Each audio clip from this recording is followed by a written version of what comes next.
حضرت موسی علیه السلام واقعا موږ شروع کړې وه تر دې ځای پورې بیان کړی وه چې کله د جادوګرو سره مقابله وشوله نو ټولو جادوګرو ایمان راوړو په یو ځای باندې او وی فرمایل چې آمنا برب موسی و هارون موږ ایمان راوړی دی د موسی او د هارون علیه السلام په رب باندې په دې کې علما یو نقطه دا لیکل ده چې د جادوګرو ته الله تعالی د دې وجې نه او د دې سبب نه ایمان نصیب کو چې دی د حضرت موسی علیه السلام ادب وکړو ادب وکړي او دویمه دا چې دی خپل شکل او صورت د حضرت موسی علیه السلام په شان دی جوړ کړو نو شکل او صورت د موسی علیه السلام په شان دی جوړ کړو هغه الله تعالی ته خوښ شو دویم دا چې د جادوګرو حضرت موسی علیه السلام له ادب وکړو یو ورته وی چې یا موسی ته خپل معجزه مخکې شروع کړه کوم خپل سحر او جادو مخکې شروع کړو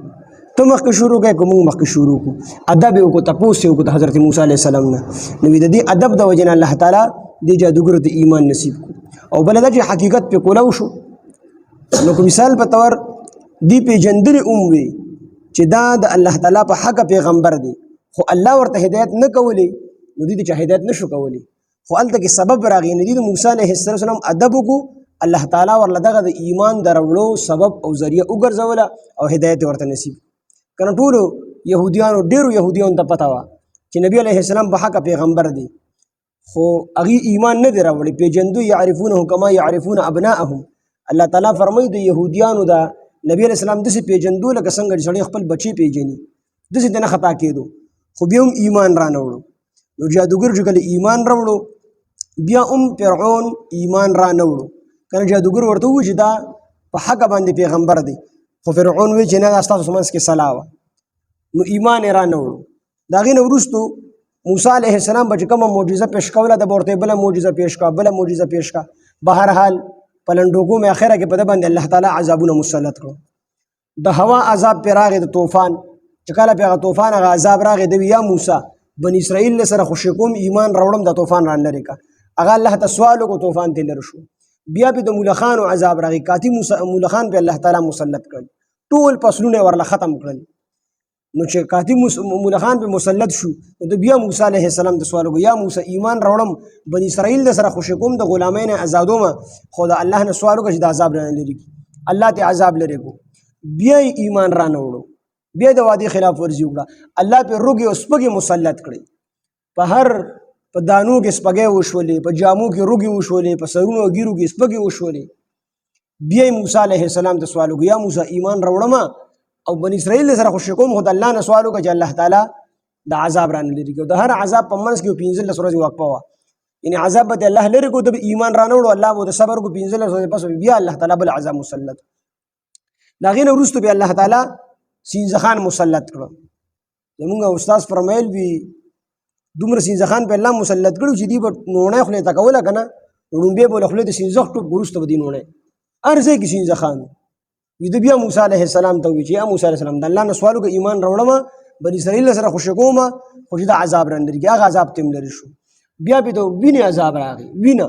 هر سیس کې وبو کې وینا پيو کې وینا خوراک کې وینا هر ځای کې وینا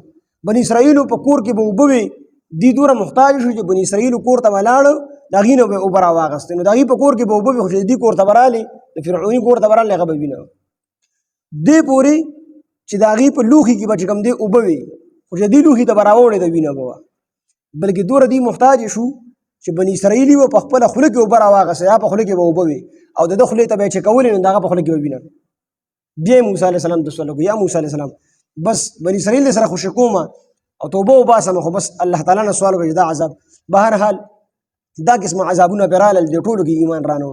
اخره کې الله تعالی حکم وکړ حضرت موسی علی السلام ته بس بنی اسرائیل ځان سره د شپې واخل او لړ شي هجرت وکړه دغه مصر نه هجرت وکړه حضرت موسی علیه السلام بنی اسرائیل ځان سره واغستل او د شپې